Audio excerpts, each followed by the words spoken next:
Hello and welcome back to the Rock Hill Sports and Events Center. It's the defending champion Wingate Bulldogs set to take on the Catawba College Catawba Indians. Wingate starts its trek to defend its 2024 South Atlantic Conference title, where it took down Carson-Newman just a year ago here at this same venue, and Wingate looking to defend titles since they won one in 2016 and 2017, looking to go back-to-back again. Ryan Wilkes joined alongside Tyler Katz here on Flow College. Thank you all for joining us this evening. As Tyler, we got a couple interesting matchups, a couple all-SAC players ready to get underway. Who are some players to watch for both Catawba and Wingate this afternoon? Yeah, well, Catawba and Wingate, two teams that feel like they have not only a right to be in this tournament, but a right to win it as well, and why not? Wingate's won the tournament. Last time they won the tournament, they went back-to-back and defended their title. Standing in the way of that, however, for the Catawba Indians, as we take a look at our couple of players to watch for Catawba. And in the starting lineup, Janiyah Foskey for Catawba, really a key player and a force to be reckoned with for the Indians. Almost 15 points per game, averages nearly a double-double, has collected 8 of those this season. And how about this? Only 8 games she's played in this season, she hasn't hit double figures. There's a reason she's a first-team all-SAC selection. On the other side for Wingate, Lainey Beal, a force to be reckoned with on the minor end, only 5'6", but shoots 50% from the field, averages 10 points per game. And not only that, she's gotten 11 assists in a couple of games this season, so she knows how to dish the rock as well as score it. Third team all-SAC selection, big piece of the puzzle for Ann Hancock this year, and certainly will be a key contributor against Catawba. And just taking a look at some of the stat comparisons, you see just how similar they are. Those rebounds, Foskey and Beal, it's going to be a really fun battle to watch on the boards between these two incredible women. Should be a great one between two in-state foes, as we'll take a quick break. Be back with tip-off against Catawba and Wingate right here on Flow College.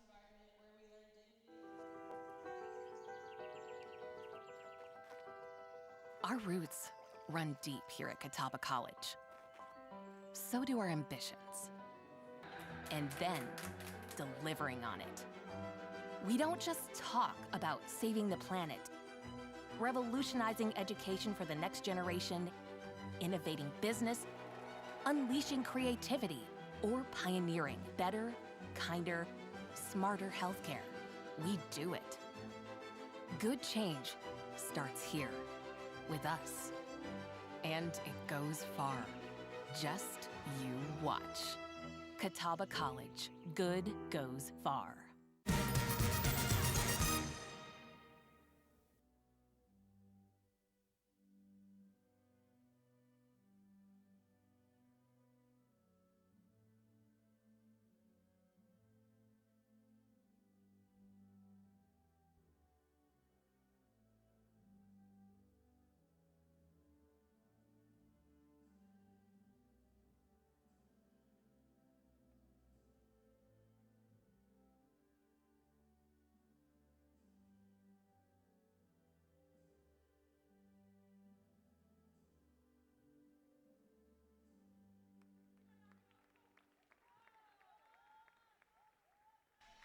Ready for action in Game 3 of the South Atlantic Conference Day 2 between Wingate and Catawba, as we take a look at the women's bracket. Heading into this matchup, Coker takes down Limestone yesterday. The top-seeded Cobras move on to the semifinals, and Carson-Newman takes down Lincoln Memorial in the third matchup of the season between the Eagles and the Rail Splitters. Tyler, not many surprises so far, both higher seeds advancing, but what could we see today where Wingate or Catawba could take down Wingate and get the first upset in this bracket? Certainly, and tough to call it an upset when it's a 4 or 5, right? But we saw both the 5 and 6 seed in the men's side advance today, so certainly precedent has been set for Catawba and Mars Hill. The one thing I will say that makes the road a little bit tougher for Catawba, and Hancock knows how to win in this tournament. A Wingate team that's had 11 tournament titles. But, I mean, taking a look at Catawba, a great season in their own right, 15-9 on the year, and you talk about a team who loves to shoot the 3-ball, averaging about 6 threes per game. Catawba, a lot of role players, Nala Baker, Bailey Goodlett, Janiyah Foskey, all averaging in the realm of 10 points per game. Then you have Julie Janus, as well as Natalie Fuertes-Lara, who are your more role players. They're able to rebound, assist, and set up your star players. And Terrence McCutcheon has done a great job for this Catawba team, setting up the Indians to be the 5 seed in this tournament. Now, the unfortunate thing is they got maybe the toughest draw of the tournament in Ann Hancock. Mentioned 11-time tournament champs. Made it to the semifinals the past 3 years. Could make it 4 in a row, including this contest if they can win it here. Last time they won a title back in 2016. They defended it with another title in 2017. So a really tough opponent in Ann Hancock, a coach who knows how to win. An 18-10 record on the year, 17-7 in conference.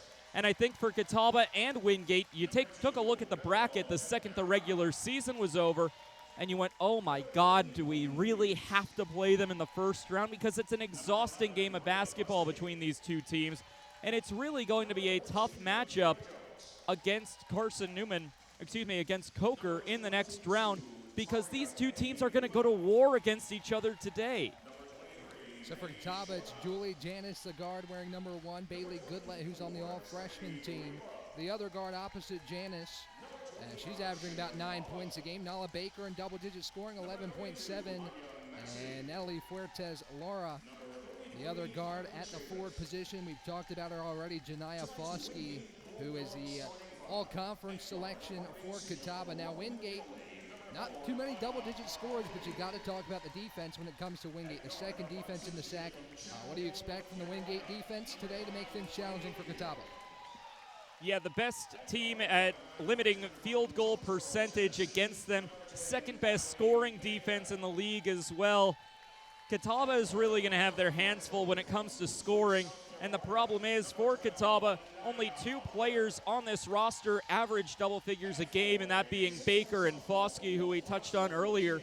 Wingate has the staff and has the skills to take 2, maybe even 3 players at a time out of a game completely. So if Catawba is limited without Baker and Foskey by lockdown Wingate defense, it's going to be a long day for the Indians. Need to show how deep Terrence McCutcheon's bench is if he wants to succeed and make it to the semifinals against the top-seeded Cobras. For Wingate, 3 of the 5 starters averaging double digits, starting with the all-conference selection. Lainey Beal at the guard spot. Anna Beraldi, the other guard, she's averaging just over 9 points a game. Kylie Bacon averaging 9 on the dot. Anaya Oliver at about 10 points a game. And Leah Anderson, the forward, averaging nearly 12. We're almost set for tip-off. Catawba in the blue uniforms with the red trim. As you take a look at Terrence McCutcheon, led the Indians to a 17-11 record, 15-9 in conference play. As Wingate and Catawba set to tip off for Game 3 of the second day of the South Atlantic Conference Tournament. The tip goes to Beraldi in the backcourt, and it'll be Anaya Oliver to take it across the timeline for the Bulldogs. 25 to shoot for Wingate on its first possession of the day as Beal hands off at the top of the key to Bacon. Bacon gives off right side to Oliver. Oliver now back out to Beal. She'll try a left wing triple, and she knocks it down. Lainey Beal opens the scoring, and it's 3-0 Wingate as the all-conference selection knocks it down from the left side. It's Goodlett in the front court for Catawba. She gives off to Fuertes-Lara on the left side. Now far side swing for Baker, who tries a triple. She missed everything, and it goes off the hands of Janis and out of bounds. Good look for Wingate on its first possession. Catawba got a good one too, but couldn't get it to fall. Yeah, and Lainey Beal, we hit on her in the open for a reason. Only right that she makes the first shot of the game. Wingate, a really tough team to beat. We talk about their defense, but that's not to forget about their offense, which is just as good. Beraldi takes it into the front court. She gives off to Anaya Oliver at the top. 17 to shoot for Wingate on its second possession of the game. Beal controls at the head of the key. Now give off left side. Bacon inside for Leah Anderson. Anderson trying to back down Foskey. She'll try a mid-range jump shot. She's fouled as Foskey might have just extended into her a little bit. And it's a foul on Janiyah Foskey. That puts Leah Anderson at the line. Difficult foul for Catawba to take right off the bat. Foskey, we mentioned her in the open just like we did Lainey Beal, right? She's one of the star players for the Catawba Indians, and to take a foul this early, I don't want to call it foul trouble because it's just one foul, but a difficult one to take for the first for Coach Terrence McCutcheon, as Leah Anderson, who's been shooting not too well at the free throw line, 63%, makes her first. We'll see if she can go 2 for 2, Ryan. Second free throw on the way for Anderson is up and through. She's 2 for 2 at the line. That extends the Wingate lead to 5. As Anderson, almost a 12-point per game score, averages nearly a double-double. Catawba controls now in the front court. It's Baker kick to the free throw line. Foskey tries a mid-range J, no good. Rebound falls to Lainey Beal. Beal controls in the backcourt, gives up to Baraldi across the timeline. 8:36 to go in this first quarter of action.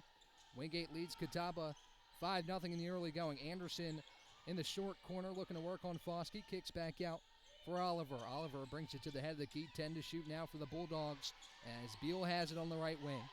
Now kick to the corner. Baraldi drives baseline on Goodlet. Kick back out. 2 to shoot. It's going to be a pull from Oliver, and it goes off the front rim. No good. Good defensive possession from Catawba as Goodlet brings it across the timeline. Goodlet driving down the left side of the lane. Layup is no good, and it's a charge. Lainey Beal stands in as Goodlet bowls her over, and it's going the other way. What a tough span to start the game for Catawba here.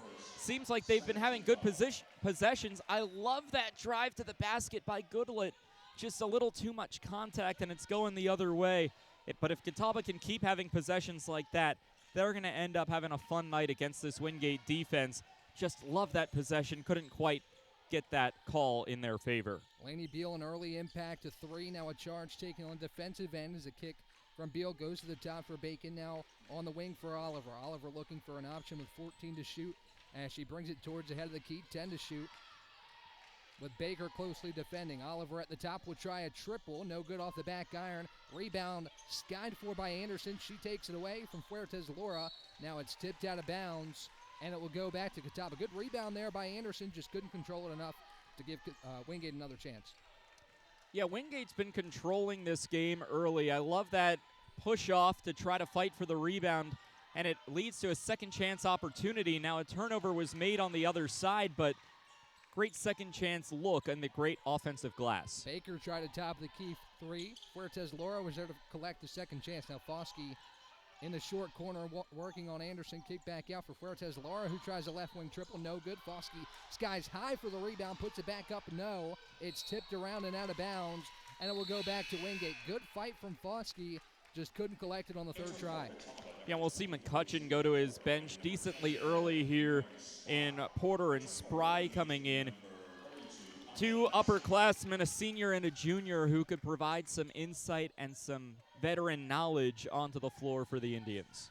Foskey gets a breather as Porter and Spry checks in. As Terrence McCutcheon heads to the bench for the first time. Beal brings it across the timeline near side, hands off to Anaya Oliver, with Porter closely defending. 14 to shoot for Wingate as Beal has it top of the key. Now handoff to Massey, just checked in. Now Beal tries a left wing 3. She knocks it down. 6 points for Lainey Beal in the early going. And it's 8-0 Wingate. Now a turnover on the far side, an errant pass. And everything seems to be going wrong for Catawba right now. Here's the crazy thing, Ryan. Lainey Beal, 7 3-pointers. Not in a game, all season. In 27 games, Lainey Beal only 7 threes. She's got 2 before the first break. Now Catawba trying to create a turnover as it's tipped away. Fuertes Laura creates a turnover as its last touch by Wingate. Good defense on the inbound, and Catawba trying to create some possessions and cut into this early 8-point deficit. 6:26 to play as Wingate goes back to its bench. It's Kylie Chavis to check in. That'll send Anaya Oliver to the bench. Both teams making a couple subs early, as it'll be Catawba ball on the near side. Baker's going to inbound for the Catawba College Indians. Wingate's off to an 8-0 start, powered by 2 Lainey Beal threes, as Baker feeds off to Fuertes Laura on the near side short corner. Now back out Baker. 22 to shoot for Catawba. Top of the key, Bailey Goodlet tries a triple. No good off the back of the rim. It's tipped out of bounds as Spry made an impact and got Wingate to deflect it out. Possession stays with the Indians. And the shot clock resets to 20. 6:12 to go in this first quarter of play. Catawba just needs a bucket, if for something just to get some morale boosted and put a number on the scoreboard that isn't a goose egg. Spry far side corner, kick to the top for Fuertes Lara. Fuertes Lara driving on Chavis, kick back out. Baker tries a triple, every side of the rim, no good. Anderson collects the rebound as it's kicked up the floor. Now inside for Bacon. Bacon, a left-hand layup. Got all glass as Fuertes Lara pulls down another rebound. 5:52 in a moving clock here in this first quarter as Fuertes Lara hands off top of the key. Bailey Goodlet. Goodlet far side for Porter. She tries a three. Front rim, no good. Anderson grabs the board. Still nothing doing on the offensive end for Catawba as Chavis hands off to Beal far side. Now near side kick for Massey. Massey inside for Anderson with 19 to shoot. As Anderson puts her back to the basket, kick back out. Beal's going to try it again. This time no good. Rebound tipped around and collected by Jada Porter. Goodlet pushing with pace. Kick to the far side corner. Baker. Baker looks inside for Spry. A little mismatch here with Beal on her back. As Spry turns, baby hook rolls around, no good. Beal skies for the board as Catawba is now 0 of 9 from the field. Wingate just 2 of 6, but it's been enough to build an early advantage. Now inside, it's going to be a kick ball off the foot of Fuertes Lara. As the three subs back in for Catawba, it's going to be Foskey. Sanaya Wilson checks in for the first time, as does Brooklyn Ingram. Ryan, Catawba just can't buy a bucket. 0 of 9 to start the game. Some unfavorable rolls off the rim, but the Indians are getting good looks, just can't quite get them to fall. Once they do start falling, though, I could see the Indians coming back into this ball game in a hurry. It's only an 8-point deficit. Leah Anderson checks out for the first time. It's Shaylin Pollock to check in as a left wing triple by Massey misses everything. Pollock instant impact grabs a board. Working on Spry down low. Right hand hook shot is deflected away by Spry. Now in the front court pushing is Porter. Right hand layup rolls around and good. Tyler right on cue for Catawba to get on the board. Yeah, and to come from Porter, the senior will certainly incite a lot of confidence into the team. One's finally down. The rest will follow. Wingate controls in the front court. It's Anaya Oliver to give inside to Pollock. Pollock working on Spry this time.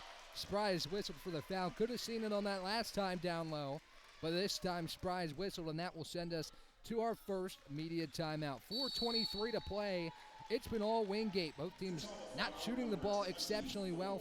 3 for 18 combined, but it's been 2 Laney Beals threes and a struggle for Catawba offensively. We'll be right back with the rest of the first quarter here on Flow College. Serve our constituents. We will give back to our communities and build the businesses that will change the world. At Coker University, we will search for a better future and build it together.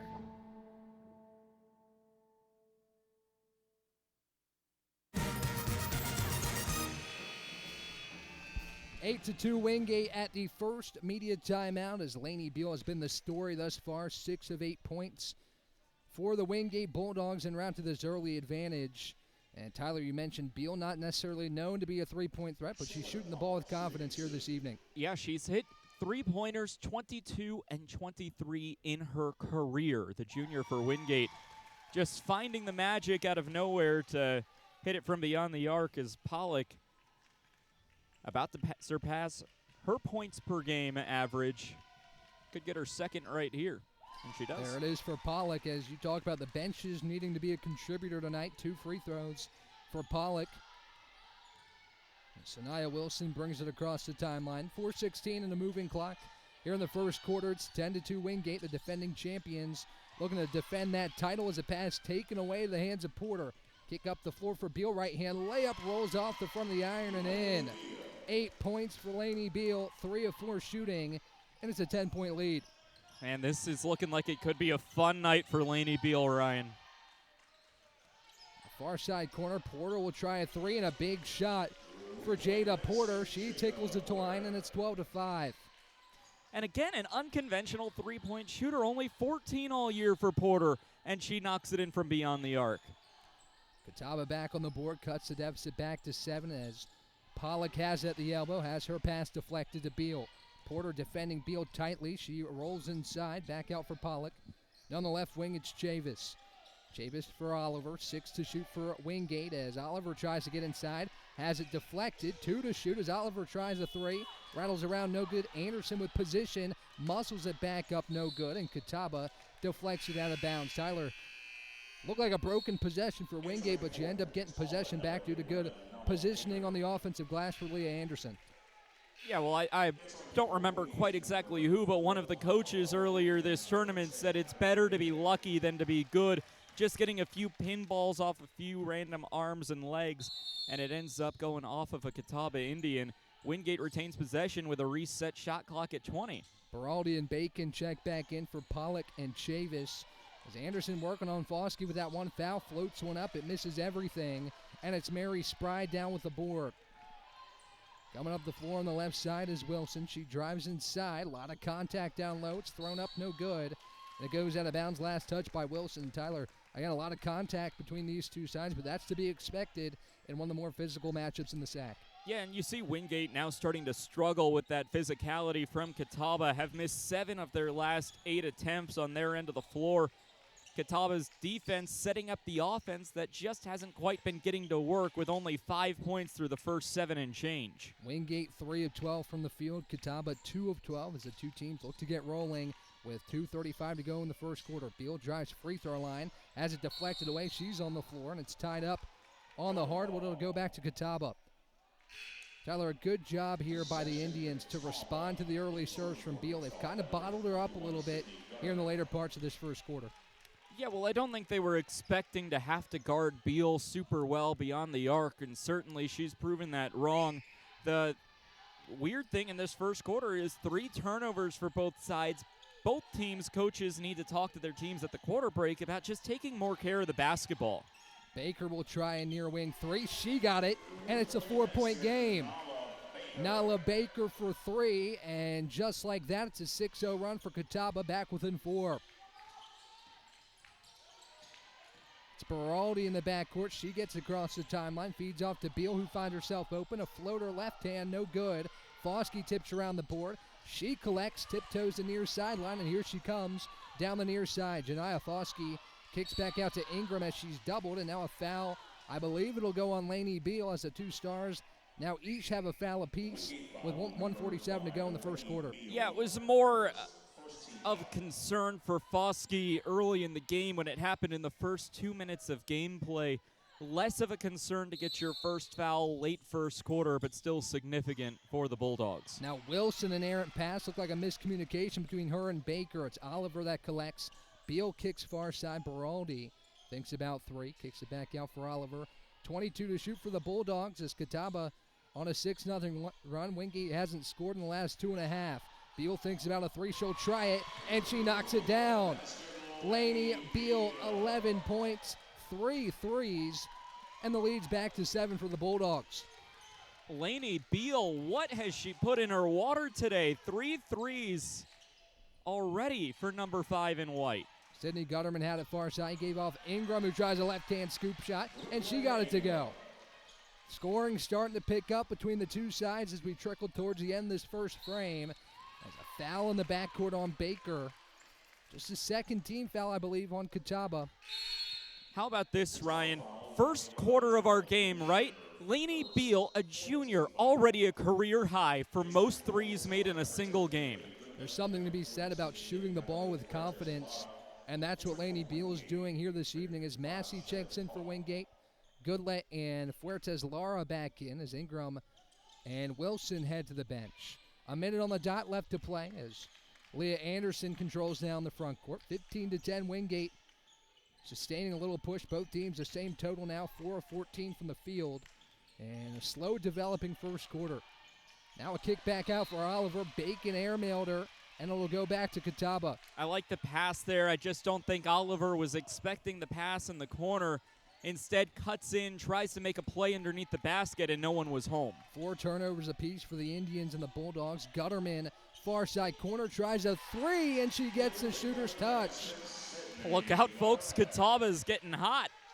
15-13 as Gutterman rolls one in from the corner. Now a pass up the floor. Bacon has it tipped away. A lot of contact, and it's last touch by Bacon.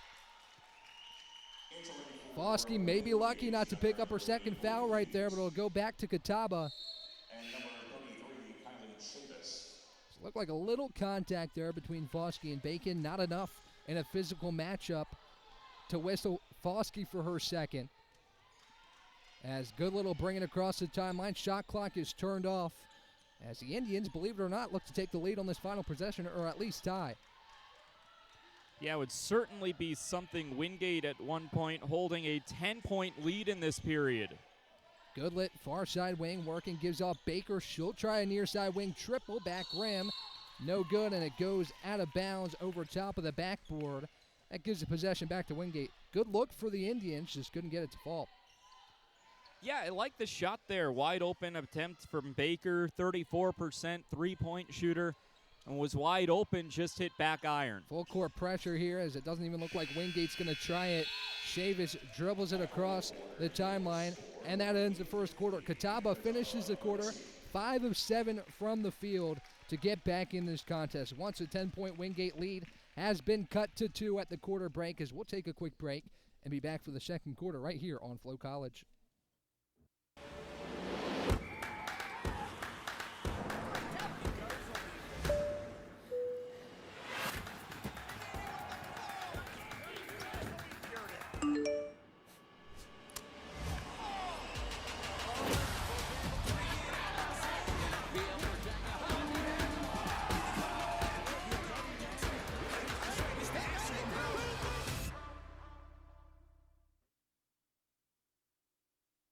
Sure, we've been around a while, 171 years to be exact. We know the power of a liberal arts-based Christian education and the tremendous potential of what can be found on this campus, within this community. We are adventurers, dreamers, believers, passionate and compassionate, curious and clever, driven by a common purpose towards a common goal. I found my passion. I found purpose. We are Carson-Newman. What will you find?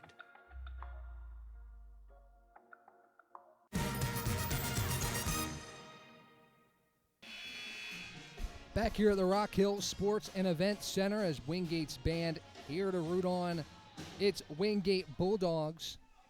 As we look at some of the threes in that first quarter from Lainey Beal. She was excellent. She'll start the quarter on the bench, get a little breather. Big part of helping Wingate build this 2-point lead. I want to ask you this, Ryan. When's the last time you saw a career high broken in the first 10 minutes of a game? I'm not sure I've ever seen that, but Lainey Beal has certainly done that today with confidence as Wingate has it out of the quarter break. It's Bacon at the free throw line. Driving on Fuertes, Laura back to the basket. Great help by Gutterman, and she takes it away. Bacon reaches over the top, and Gutterman draws a foul. What a job by Sydney Gutterman to help over and not only secure possession, but draw the foul on Kylie Bacon. And just like that, we see Lainey Beal check back in the game, as well as Anaya Oliver. It's Bree Hughes and Kylie Chavis to head to the bench for Wingate. 15-13 your score, 9:39 in the moving clock as Gutterman thinks about a three in the far side corner. Skip over to Baker at the top of the key. Nala Baker has it tipped away. Fuertes Laura has it back. Now a member of the all-freshman team, Bailey Goodlet, has it in the far corner. Kick back out to Baker. 10 to shoot for the Indians. Laura looking for an option. Back out to Baker. Baker tries a three. It rattles around, no good. Foskey tries for the board, almost had it, but deflects it out of play, and it'll go back to Wingate with 9:13 to go in the second quarter. Shaylin Pollock will check back in. Bacon checks out for the Bulldogs. Tyler, Lainey Beal has 11 of Wingate's 15. What's it going to take for the Bulldogs to get some more pieces involved here in the second quarter? Yeah, well, right now it's almost feed the hot hand, right? See how far Lainey Beal can take you. But the role players need to start setting up and maybe not even become role players, but take over this game. Beal can't do it by herself, and it's a reason the Indians are within 2. Beal's going to try it again, and she rattles it home. Lainey Beal again, her 4th three, and she has 14 of the 18 for the Bulldogs. Something's in the water here in Rock Hill. Foskey tries to go to work down low, misses everything, and Oliver collects the board. Now a kick up floor for Beal. It's tipped around and stolen by Gutterman. We've seen Wingate try that pass up floor twice now, and it's both resulted in a turnover. Baker on the near side gives off Goodlet. Goodlet back to the top for Baker, 18-13. Wingate leads Catawba. Now Goodlet tries a near side three. Off the side of the rim, no good. Pollock with the board. And she'll give off to Oliver to try and slow things down for Wingate. Fuertes Laura applying pressure. Top of the key. Pollock near side. Now a kick far side corner for Massey, tries a three. She missed everything. As Gutterman collects support. Now a jump ball, a tie-up between Gutterman and Anderson. And it stays, or it goes back to Catawba. I want to take you through an underrated stat of the plus-minus. Of course, Lainey Beal, with just the presence that she brings to the court, naturally going to have a plus-minus of 7. But Leah Anderson, number 20 in white, also matching that with that +7 plus-minus. Underrated player to keep your eyes on for the Bulldogs. Near side Porter, going to get Catawba back on the board. Inside Foskey, now a blocking foul called on Pollock as she takes a spill. And Foskey asking for the bucket to count. They're going to have a discussion. And now they're going to call it a travel. Whoa. Didn't expect that. Looking at the replay, I don't know if she did walk. The referees say too many steps and a turnover for Catawba. That gives Wingate the ball back up 5. Slow shooting start for both sides. Wingate 5 of 16, 31%. 4 of the 5 made field goals are credited to Lainey Beal on those 4 threes. So all 5 shots have gone to Beal. The other 2 came from the free throw line. Oliver on the near side wing gives off to Lainey Beal. Now a skip pass over to Massey. She'll try a triple again, and she'll get it to go. Anya Massey for 3, and it's an 8-point lead for Wingate. There you go, the redshirt freshman out of Wilmington starting to heat up from beyond the arc. Wingate able to build back up its lead. Top of the key for Baker. Gives off Gutterman. Now short corner for Foskey. Tries a skip pass, and Beal takes it away. Here comes Lainey Beal. 6 turnover for Catawba, by the way. 6 turnovers for the Catawba Indians as Oliver drives inside. Her left-hand layup, no good. Foskey collects a strong rebound for Catawba, and here come the Indians moving left to right. Gutterman in the far corner. She'll try another 3, and it rattles around, no good. Beal with another rebound, her 3rd of the contest.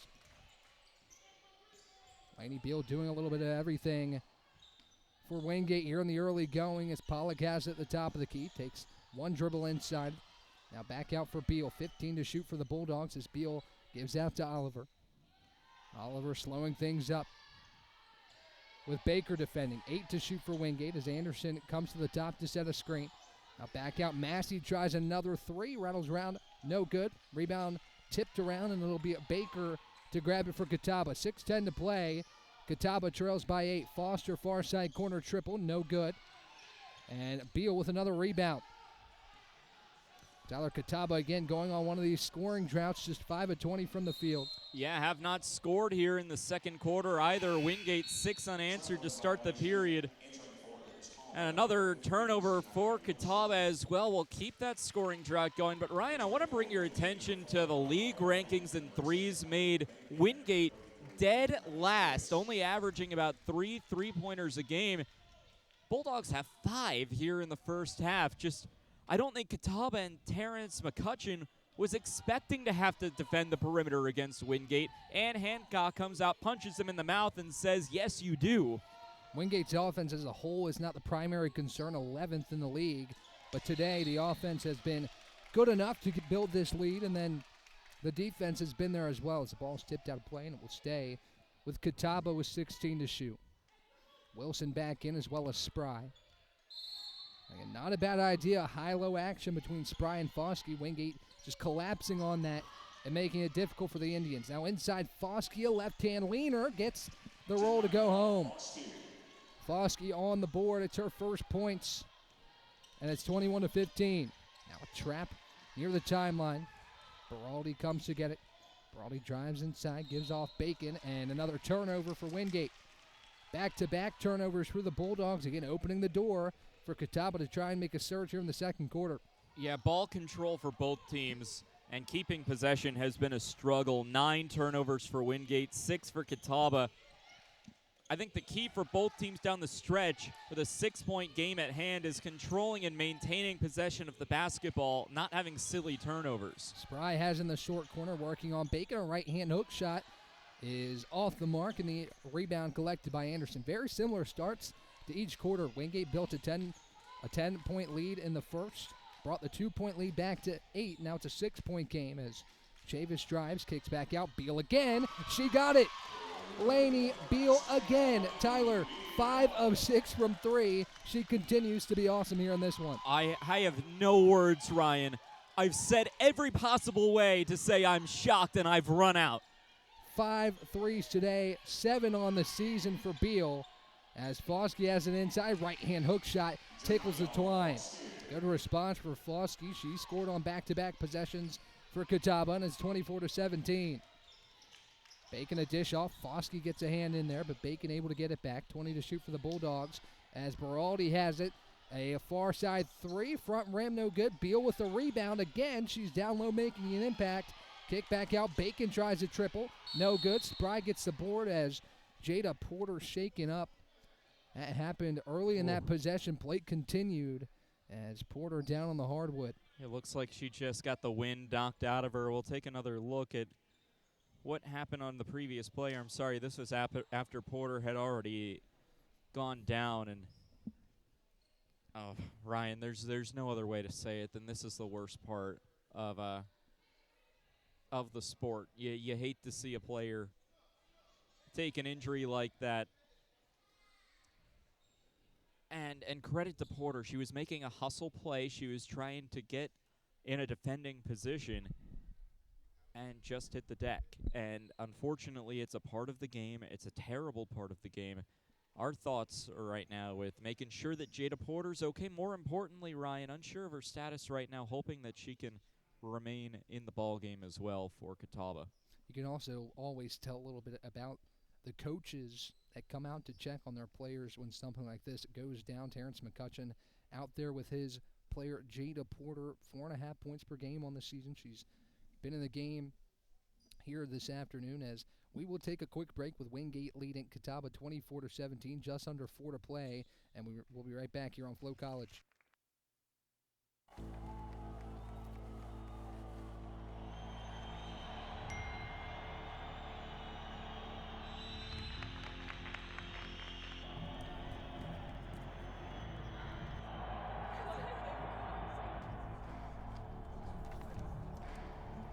If you want to win in every arena of college life, go D2. Make it yours. Sure, we've been around a while, 171 years to be exact. We know the power of a liberal arts-based Christian education and the tremendous potential of what can be found on this campus, within this community. We are adventurers, dreamers, believers, passionate and compassionate, curious and clever, driven by a common purpose towards a common goal. I found my passion. I found purpose. We are Carson-Newman. What will you find?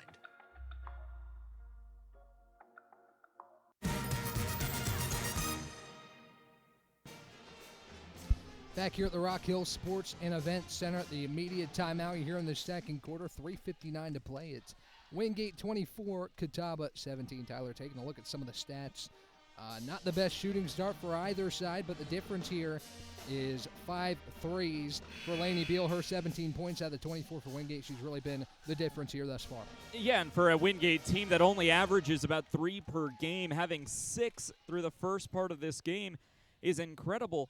Lainey Beal took her total season threes from 7, entered the gym with 7. She's now got 12, is 2 3-pointers away from doubling her season total through, you take a look at it, 27 games played. By the way, important to give an update on to Jada Porter, who went down with an injury that took us to that media timeout. She is still on the Catawba bench and talking to the trainer, but she looks to be, right now, in good health. So Sanaya Wilson controls for Catawba, looking to get the Indians on a good stretch here in the last leg of this second quarter. As Fuertes Lara has it, far side wing. Now top for Wilson, 15 to shoot for Catawba. Look inside, Spry has position, but she misses a shot, and it hits the glass. Rebound collected by Oliver. She brings it across the timeline, top of the key for Pollock. Pollock gives off Beal near side. Top of the key, Beraldi, 20 to shoot for the Bulldogs. As Pollock looks for an option, hands off for Oliver. 14 to shoot, Beal top of the key. She'll try it again. No good off the front of the rim this time. And Wilson tracks down the long board. Here comes Sanaya Wilson on the far side. Kicks top of the key. Fuertes Laura looks inside. Tipped away from Foskey. Wingate's defense again collapsing on Janiyah Foskey as Oliver goes the other way. Lots of contact. It's a blocking foul. And she gets it to go for 2 plus the foul. Oliver all the way to the bucket. A good drive, absorbed the contact, and got the shot to go.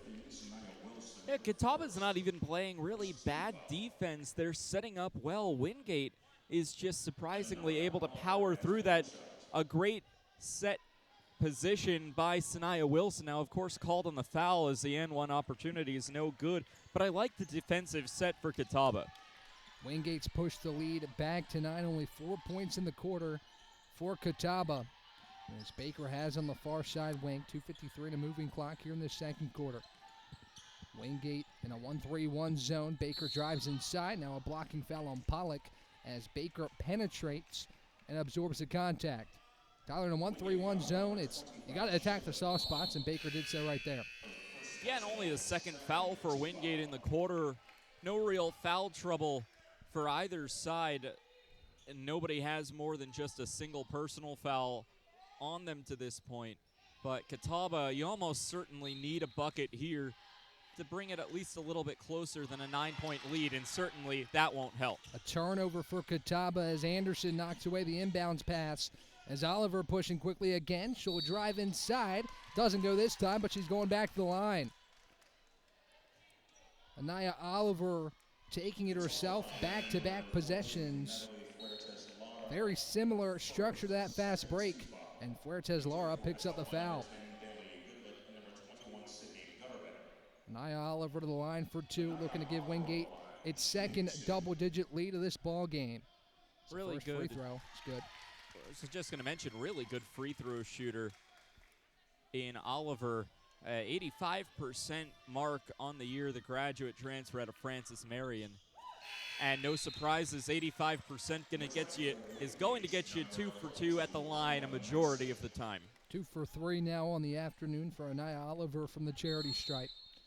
As Anya Massey checks back in. She has the only other 3 outside of Lainey Beal this evening. As Baker has at the top of the key, 28-17. Wingate's brought the lead back to double digits. Gutterman gives off Baker far side. Fuertes Laura on the far corner. Gutterman top of the key, triple, misses everything and catches a piece of the baseline. It's going the other way. Tyler, quality looks for Catawba, just not finding the bottom of the bucket right now. Pretty fortunate, still within 11, definitely still a reachable territory for the Indians. Certainly within 11, you like where you're at. Terrence McCutcheon has to be happy with the effort that his team is putting in here. Just the shots aren't falling, right? And that's the nature of the game sometimes. You're going to have your cold spells. You imagine that Catawba is going to match that at some point with a hot streak. The question is just when, and if that happens, will it be too late for the Indians? In the front court now as Wingate breaks the pressure of Catawba. That on-ball pressure has been in the backcourt all night. And Wingate able to break it that time as Beal has on the far wing. Inside for Bacon. Bacon now back out for Massey. Massey hands off Beal, top of the key. 4 to shoot for Wingate. Beal's going to have to pull as now a foul late in the shot clock, I believe, on Bailey Goodlet. That's a costly call, Tyler. It was going to be a tough shot for Beal and a hand check called on Bailey Goodlet. Yeah, and it resets the shot clock right for Wingate, gives them essentially another possession. Got to see what Catawba was setting up with and how they reacted to a play call, and you'll take that every day of the week if you're Ann Hancock. Nia Oliver has it, gives off Beal at the top with 14 to shoot. Now Anderson on the far side wing. Handoff goes to Massey. Massey peruses back to the top for Oliver. 7 to shoot for Oliver late in the shot clock again. As Oliver works on Baker, step back, jumper is good. Anaya Oliver creates just enough space to get it off with the shot clock expiring, and it's the largest lead of the day for Wingate at 13. Foskey back the other way, has an answer as she works inside, and it's 30-19 with 1:12 and a moving clock in the second quarter. Now Bacon pushing quickly, not much separation between her and Gutterman, and It'll be Gutterman to pick up the foul with 1:06 left to play. At the break, Andrew Rogers will catch up with both head coaches as he'll chat with Andy Hancock and Terrence McCutcheon. Worth noting, by the way, Lainey Beal, we talked about her career high in threes made. She's only 3 points away. Oh, huge block there. Incredible effort by Guterman and able to take it the other way. But Lainey Beal just 3 points away from her career high in points scored as well. Worth noting.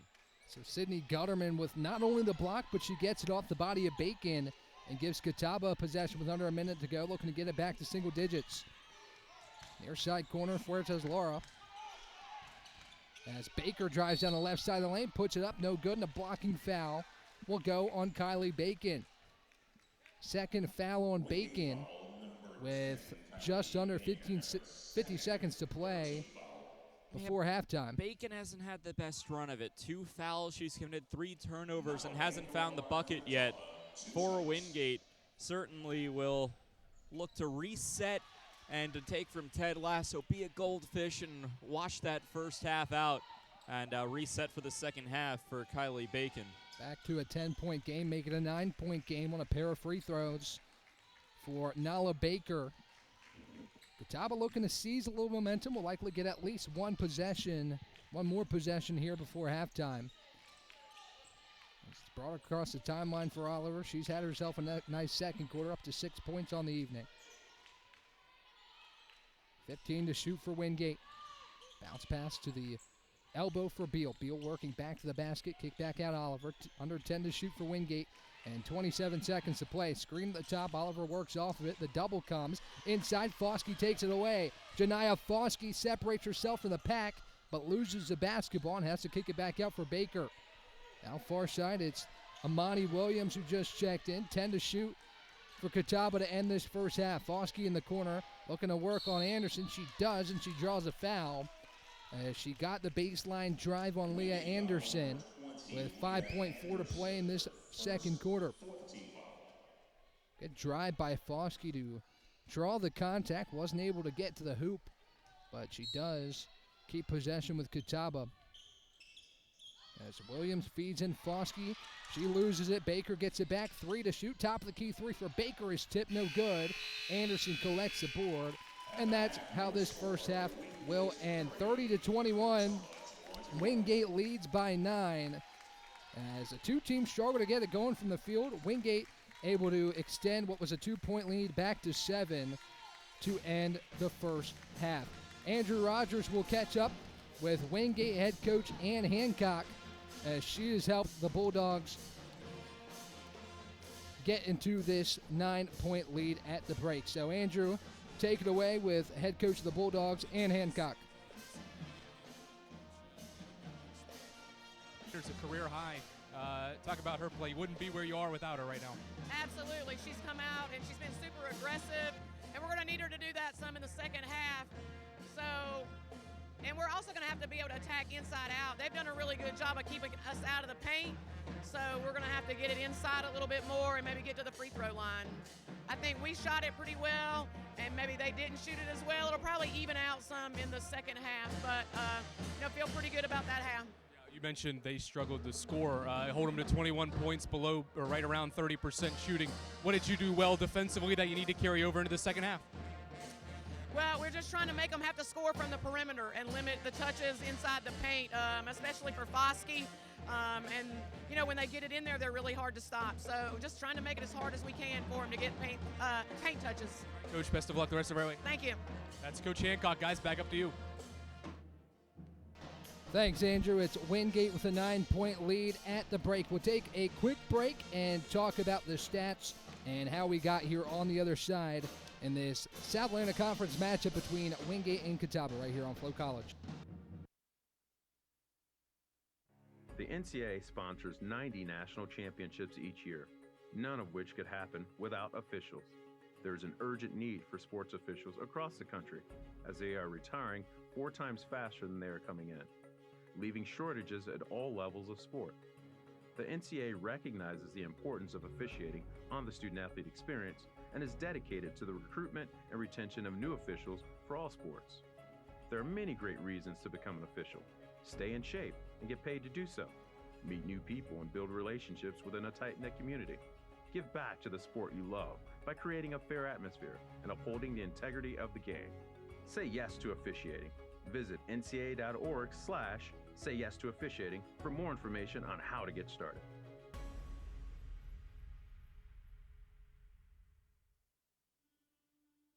At Anderson University, we are on a journey, one that seeks to find the purpose for which God created each and every one of us. So we search, we grow, we dive in, and with a close-knit community, small class sizes, accomplished and supportive faculty, and a spirit that believes that together we can accomplish big things. The person we are striving to become doesn't feel so far away. So we push, we dream, we dig deeper, until our journey finds us as teachers, artists, writers, athletes, engineers, nurses, and friends. And while we're at it, we just might change the world. Anderson University, knowledge for your journey. Here at the SAC Women's Basketball Tournament, Tyler Katz joined alongside Anderson head coach Jonathan Barbary. Coach, your team has had a successful season. Diamond McDowell's, Amaya Passmore really leading this team in a lot of ways. What are you expecting from them and the rest of your team heading into the SAC quarterfinal? Honestly, hopefully just the same. The energy they bring and their ability to dictate both sides of the ball, offensively and defensively, we're going to have. I mean, honestly, we're playing a great team in Mars Hill. This tournament is different than any tournaments in the past. Anyone can win this tournament, and so we've got to be ready, and we're going to need a lot of energy and effort from both of them. You mentioned Mars Hill seemingly rising from the ashes from the preseason poll to where they are now, splitting the regular season. What is it going to take to win the rubber match of these three? You got to tip your hat to what Emory's done there. I mean, if Coker doesn't do what they did, I mean, you're talking about 2 coaches of the years between the 2 of them. I mean, honestly, just it's been amazing, and happy for both of them. But, what we've got to do is we've got to take care of the basketball. In tournament time, you have to take care of the basketball, and you have to be able to rebound. I mean, you can't give teams second and third chances, and if you do, you're going to usually get paid. Have to deal with a made 3 or an and 1 or something along those lines. So we got to control the boards the entire game. All right, Coach, appreciate the time and good luck today. Thank you so much. With head coach Jonathan Barbary, I'm Tyler Katz here at the SAC Women's Basketball Tournament on Flow College. And serve our constituents. We will give back to our communities and build the businesses that will change the world. At Coker University, we will search for a better future and build it together.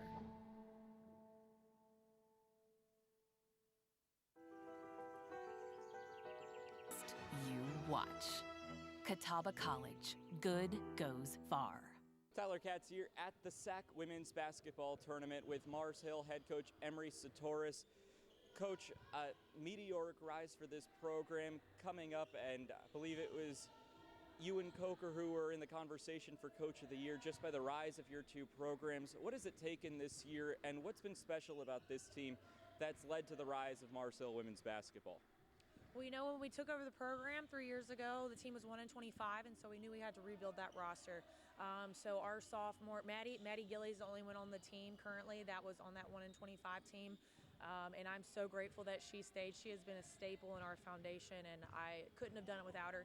But, that first year we had to sign a really good recruiting class, and we went out and we signed 8 freshmen, and, Aaliyah L. and Tatiana Harris are a part of that crew. And, you got Jadia Peoples, you got Alicia Brown, you got Landon Stewart, who's benched right now, but they were all part of that first recruiting class that we knew we had to have. And you can obviously what Aaliyah L. and TT Harris have done this year for us, earning all conference. And so from last year to this year, they were freshmen last year. I think that year of experience into this year as sophomores has really helped us have the confidence to win those big games against good teams like Anderson, who we play tonight. You mentioned Anderson split the 2 regular season meetings. What is it going to take from this squad to beat the Trojans 2 out of 3 this year? Right, yeah, Anderson's a great team. I give a lot of credit to JB over Anderson and what he's done with his program. McDowell and Passmore are great players. They're first-team all-league kids, and we got our hands full at Anderson. They scored a lot in transition, and so after that game, that's what we keyed on at practice, transition defense, and so I think we've got better since then. We did a great job rebounding against them last time, so I think if we can hit a few more shots, do what we did at Anderson with the rebounding category, and fix our transition defense, I think we'll give a good game tonight. All right, Coach. Well, thanks for the time and good luck tonight. With Mars Hill head coach Emery Satoris, I'm Tyler Katz at the SAC Women's Basketball Tournament on Flow College. Sure, we've been around a while, 171 years to be exact. We know the power of a liberal arts-based Christian education and the tremendous potential of what can be found on this campus, within this community. We are adventurers, dreamers, believers, passionate and compassionate, curious and clever, driven by a common purpose towards a common goal. I found my passion. I found purpose. We are Carson-Newman. What will you find?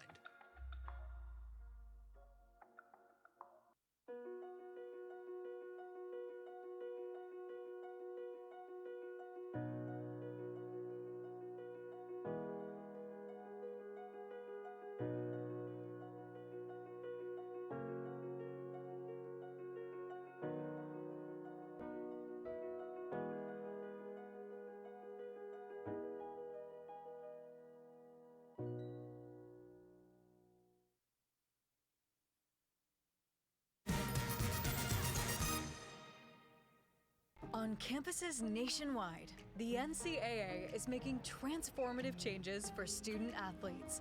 While they pursue their biggest dreams, we're launching new initiatives to help them. Life-changing education opportunities are just the start. The NCAA is providing enhanced mental health services. We're guaranteeing scholarships and tuition and expanding access to healthcare. Visit ncaa.org/change to learn more.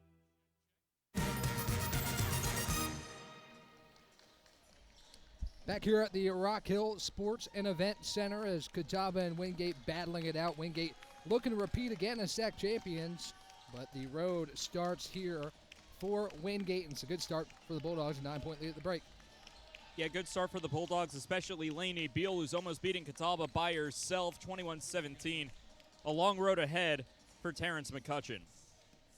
So Andrew has Terrence down on the baseline, talking with the Catawba head man before the Indians try to make a comeback here in this second half. Take it away, Andrew. All right, Coach, what was the adjustment and the message in the locker room down 9 at half? We got to do a better job of trying to get the ball inside. I feel like we left some opportunities out there where we could have got the ball in. We didn't.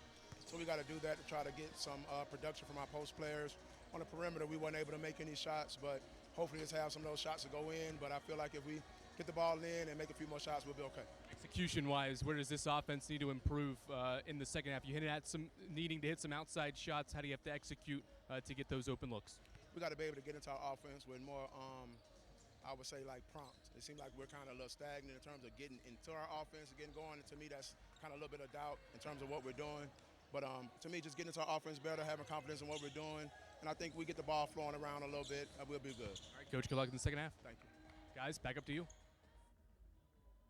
Thanks, Andrew. As Tyler, we take a look at what was a wonderful first half for Wingate's Lainey Beal. Yeah, Lainey Beal, 17 points, 3 away from her career high. She's already set her career high for threes made in a game. But don't take anything away from Catawba. The Indians were able to shoot decently well, got 8 field goals in the period. And all things considered, by how Wingate played, it is a miracle Catawba's only down by 9 with a manageable deficit. Catawba easily able to get back into this game. They need to come out with a hot shooting start and show Wingate that they're here to play. So Wingate is up 9 at the break over Catawba. Tyler, let's go in depth a little bit more with the stats here. An 8 of 28 first half, 29% shooting for Catawba, 9 of 26. Not much better for the Bulldogs, but again, Catawba with how that first half went. If you're Terrence McCutcheon's squad, you got to be happy with being within single digits at the halftime break. One stat I want to point out, I'll direct you to the second row from the top. Second chance point, 0-0 for each side. Despite offensive rebounds being aplenty, 5 for Wingate, 3 for Catawba, the second chance defense has been there. If Catawba can keep that up while converting second chance opportunities that itself, Catawba will find a way to get back into this ball game. We've been talking the entire first half like this has been Wingate's ball game with a 40-point lead, and that's just simply not the case. Wingate has been the better team, don't get me wrong, but Catawba's played well enough, and there's a reason that there's only 30 points on the scoreboard for Wingate, and it's only a 9-point deficit for Catawba. This Indians team is really good. They're experienced. They have a wonderful head coach in Terrence McCutcheon. They know what it takes to win. They know what it takes to beat Ann Hancock and Wingate. So even though we're talking about Wingate being this dominant force, and again, they were the better team, Catawba is right there with them. Now going back to that matchup that we talked about pregame between Beal and Foskey, we've talked ad nauseum about Beal. Foskey hasn't given up as much with only 6 points in the first half. We'll see if Janiyah can get going as a whistle. Another shot clock issue. Yeah, shot clock never started, and the game clock kept rolling down even after the whistle.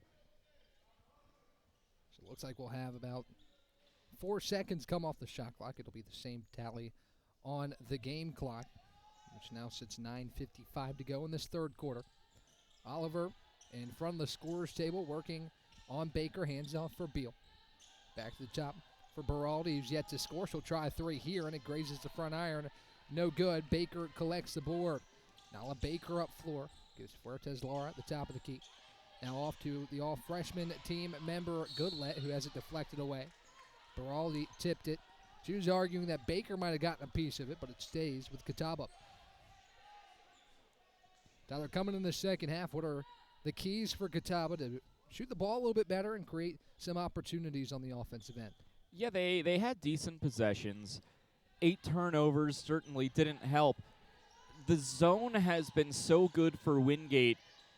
Big passing and a spot so like that, once you have the open man or woman, you got to take that shot. Nice hook shot there for Foskey to be able to get on the scoreboard. But that's the way you break the zone, right? Quick passing, find the open receiver, and there just needs to be more catch threes, more catch jumpers for Catawba than they're shooting right now. Beraldi tries an off-balance shot, and she got it to go off the glass. Anna Beraldi on the board on a wacky floater inside the paint. Goodlet, top of the key, gives off Baker. Now inside Foskey. Catawba making it a point of reference to get the ball into Janiyah Foskey, and she rolls it home. And it's back to a 7-point game. 4 points to open the quarter for Foskey. She's up to 10 on the evening as Beal controls in the front court. Far side skip for Beraldi.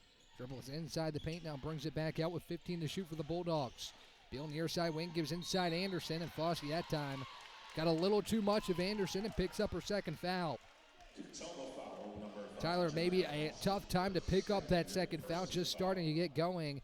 Now Terrence McCutcheon might have to think a little bit with Foskey having 2 fouls early in the third quarter. You know, if I'm Terrence McCutcheon, I'm not really thinking about it yet until you get into that third foul territory. But I've loved the way Catawba's played. 2 of 2 from the field. They've looked good to start the second half. Beal tries a left-hand floater. That time it's no good as Lainey Beal kept off the score sheet on that possession. And great defensive rebound by Fuertes Lara. Great box out. Back into Foskey. She's had that right-hand push shot now 3 times in the quarter, and it's a 5-point game. Big, again, point of reference for Catawba to get the ball inside to Foskey as far side Bacon drives inside, gives off Anderson, who can't get it to go. Foskey with the board. Janiyah Foskey, Tyler, 6 points to open this quarter and get Catawba back within 5. Now Goodlet drives down the lane. She's fouled. And Catawba, just like that, has an opportunity to make it a 3-point game. Catawba has played absolutely perfectly. You talk about one of the best coaches in the league, right? Terrence McCutcheon. He knows what halftime adjustments are, right? He's going to make those adjustments. And it's a big reason why Catawba has a chance to get back into this. And it looks like we'll go to official review here prior to any free throws. Yeah, we'll get a look at this play here. It looked like a pretty clean foul going inside. as Oliver got a piece of the freshman Goodlet. Talking a little bit about Bailey Goodlet in her freshman year, 9 points a game, 2.2 rebounds and assists per game. She's about 38% shooter, and we're up to that all-freshman team selection. As we look at the stop-and-go drive here from Goodlet, looked like maybe had a case for a jump ball, but obviously you can't change the call to that. So right. I wonder what they're looking at here in the engagement between Oliver and Goodlet. You know, I think the conversation might be if it's on the floor. I mean, it's an obvious foul on Oliver, in my opinion. The question is, was that foul in the act of shooting, or was Goodlet still driving to the basket?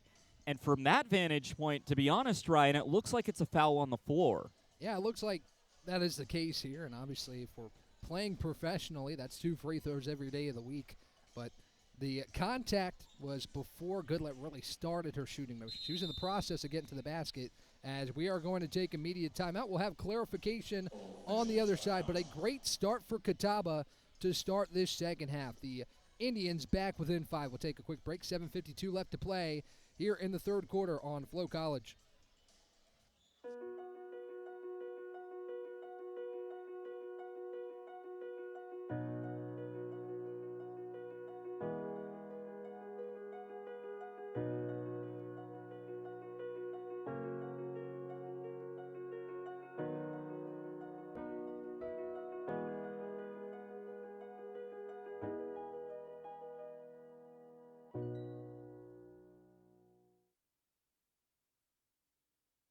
Mars Hill University, helping you move your mountain. Mars Hill University gives me plenty of degrees to choose from. At MHU, I get the attention I deserve. MHU keeps me close to home, and there's tons to do in the mountains. Over 60 courses of study, small class settings, a breathtaking campus. These are just a few examples of how MHU can help you start moving your mountain. Visit us today at mhu.edu. Mars Hill University, education that moves mountains.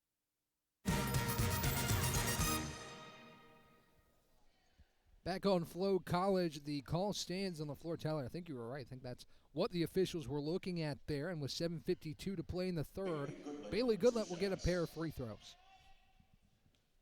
The freshman spins the ball at the line, puts the first one up, and it's good. 4-point game after Catawba trailed by 9 at the break. A 5-point advantage for Catawba early in this third quarter. And nice to rip the Band-Aid off there for Goodlet. Her first point of the game, 77% free throw shooter, I should say. Goes 2 of 2. We got a brand new ball game, Ryan. Catawba picks up that soft full-court pressure that has caused some errant passes in the first half. Another one right there, but Janice was the last to get a piece of that one, and it stays with Wingate. Tyler, like you said, Catawba has done everything in its power and has done it the right way to cut it to 3 at the break. Yeah, certainly when you go 3 of 3 to start the period. Beraldi that time shook free on the back cut, and a great pass by Lainey Beal to bring the lead back to 5.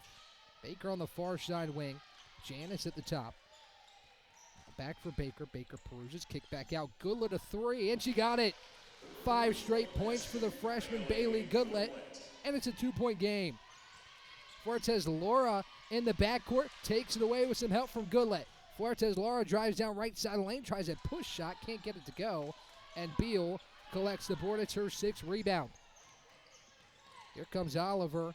She has it deflected, but kicks back out. Beraldi tries a near side 3, missed everything. Janice, a great box out to collect that board and keep Bacon off the glass. Under 7 minutes to play in the third. Baker thinks about a 3, drives inside on Beal, right-hand layup. No good, lots of contact. And it's going to be a blocking foul on Wingate. Anderson didn't get over in time, and she picks up the foul. Yeah, the Wingate fans who made the trip not too far from Wingate, North Carolina, here to Rock Hill, but not too happy with the foul call. A chance for Catawba to pull this game within a tie. Catawba has not led this game, and we've only been tied in our game for 21 seconds of action. First free throw for Baker is good, and the deficit trimmed to 1. Oh, that call really, one that could have gone either way, but obviously a big one for Catawba. And Nala Baker, as the Indians now 3 of 3, make it 3 of 4 from the line, but the tip in by Foskey rolls in, and Catawba's in front for the first time. How about that first lead of the day for the Indians? The momentum with Catawba. Massey trapped in the backcourt. Beal kicks it up the floor. Bacon a right-hand layup. Missed everything. Rebound for Anderson, and a foul called on Fuertes Lara. That will send Anderson to the line. I want to put this into perspective for you, Ryan. At one point, Wingate was in control of this game 30-17. Since then, it has been an 18-4 run that has given Wingate the lead. It's just been an incredible stretch, and now we're pulled back within a tie from Leah Anderson, but this is what makes the sport so fun, the game of runs. We got a brand new ball game just when it looked like Wingate was getting all that firepower to pull away. Catawba drags them right back into their lair. Nothing is out of question in March as the second free throw good. And Wingate's back in front by 1. Bacon will check out. As Pollock checks in for the first time here in the third. 6:35 to play. It's a 1-point Wingate lead, but Catawba has outscored Wingate by 10 here in the third frame. Top of the key, Goodlett tries again, this time no dice, and it goes out of bounds. Last touch by Bailey Goodlett. Yeah, that'd be a little bit of a heat check from the freshman there. That's the first possession for Catawba where I'm really scratching my head. It was a contested three. Goodlett just wanted to try it, and it didn't end up working out. Great perimeter defense from Lainey Beal. Just there were other options. You had time on the shot clock there. I just don't know why you take that shot there for Goodlett. And how about this? Jada Porter back in the game. Good to see her back in after that scary sequence before halftime. As Oliver brings it across the timeline, it's Baker tightly defending with 18 to shoot. The pressure has really picked up in this third frame for the Indians defensively. As Oliver has it top of the key, gets a screen from Anderson, tries a mid-range J, and it goes out of bounds without touching the iron. Catawba really forcing some low percentage looks. Maybe not a low percentage shot there for Oliver, but really no ball movement on that possession on either side of the floor. Well, Ryan, story of the second half, 71% in this second half for Catawba compared to just 25 for Wingate. And Catawba continuing to get those offensive boards, second chance opportunities. Wingate, to be honest, Ryan, I know it's a little harsh to say this, but almost looks lost right now. And Terrence McCutcheon seemingly wants to see how this Indians team can do without Foskey in the game. Again, 2 fouls for Janiyah Foskey here early in the third quarter, about midway through the third quarter. As Catawba looks to retake the lead on this possession. Spry fighting for position down low. She'll get it back to the basket. Right-hand hook shot, no good. Rebound tipped around and collected by Aaliyah Anderson. And Spry picks up the foul right on cue. Foskey back to the scorer's table as Janiyah Foskey's had a great second half, and she'll check back in for Spry. Yeah, tough foul to pick up for the junior. Spry, one of the best shooters on this team at 52%. And the junior from Faith, North Carolina, going to take a spot on the bench after picking up the foul. She's been a sneakily good role player here for the Indians. Chavis in the backcourt. Catawba still applying that 90 feet worth of pressure as Chavis brings it across the timeline. 120 to shoot for Wingate, holding the 36-35 advantage in this third quarter. Chavis looking for an option, puts it in between the legs of Beal, who's able to gather it back. 8 to shoot. Beal at the top of the key. Gets a screen from Anderson. It's going to be a moving screen on Leah Anderson. Possession back to Catawba as Anderson picks up her third. That's a big foul for Anderson, the starting big for Wingate. She might have to take a breath as the corresponding move, Bacon seemingly going to the scorer's table.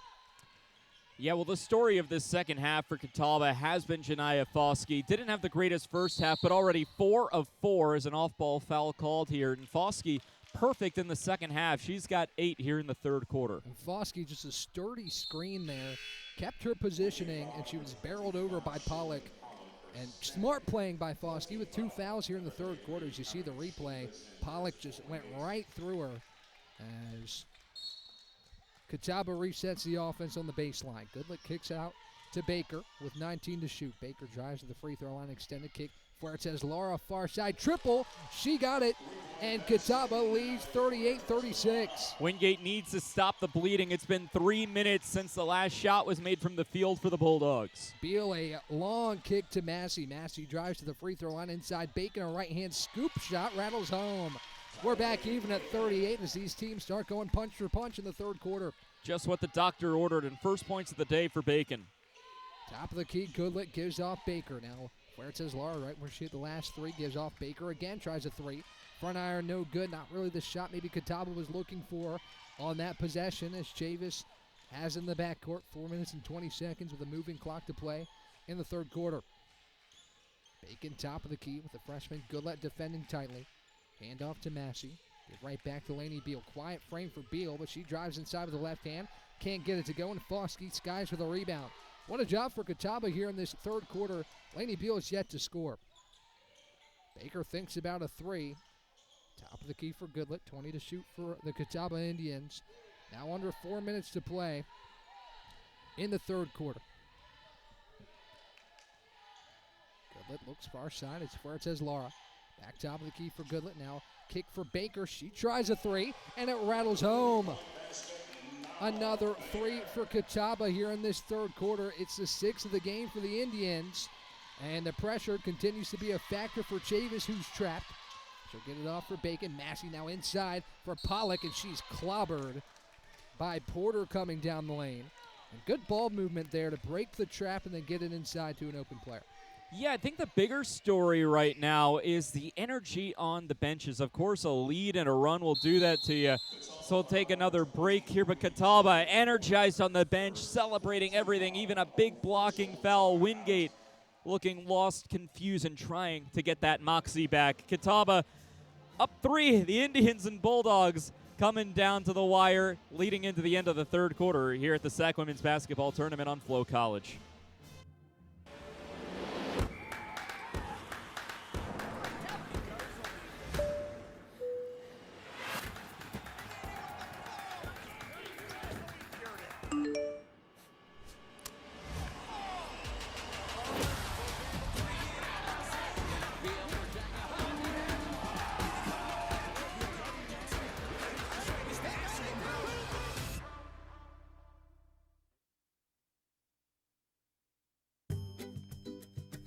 What is a lab of difference making? It's a place. A safe place. A safe place to explore and experiment. It's a place to focus and question your perceived notions. To step out of your comfort zone and be bold, brave, and different. Or to shake things up and try something new. It's Wingate.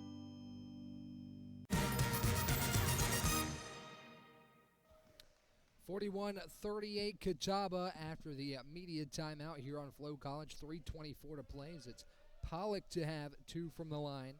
After the break, looking to get Wingate back within one. She puts the first one up and good. Tyler, Catawba outscoring Wingate 20-8 in the quarter, and a lot of that is thanks to 8 points from Janiah Foskey in the frame. Yeah, perfect 4 of 4 from the field here in the second half, and Wingate trying to battle back. This has been a tale of two halves. You hear about that cliche so much, but there's a reason why it's a cliche. It's because it unfolds in front of you so often. 41-40 after Pollock's second free throw finds the bottom. And Porter has it on the near side wing. Back out to the top for Williams, who checks in after the break. Now Fuertes Lara in the far side corner. Back to the top, Williams. Williams driving with 9 to shoot. Back out for Porter. Williams thinks about three. Tries to get inside of that zone. Can't do so. 3 to shoot. Baker top of the key. Tries a three. Off the far iron. No good. Williams a second chance board. And she sticks it back in with the left hand. Tyler, talk about this Catawba bench and its ability to come in and have big impact minutes. Yeah, talk about Catawba. How about 12 points off the bench? The starters doing it unconventionally, able to build up a 3-point lead. And I think it's worth noting, under 2 minutes to go in the first half, Wingate led by 13. Lainey Beal had it in the corner. She gives it up to the top for Bacon. Now Massey off to Chavis. 8 to shoot late in the shot clock again for Wingate. As Chavis steps back, tries the top of the key three. Back iron, no.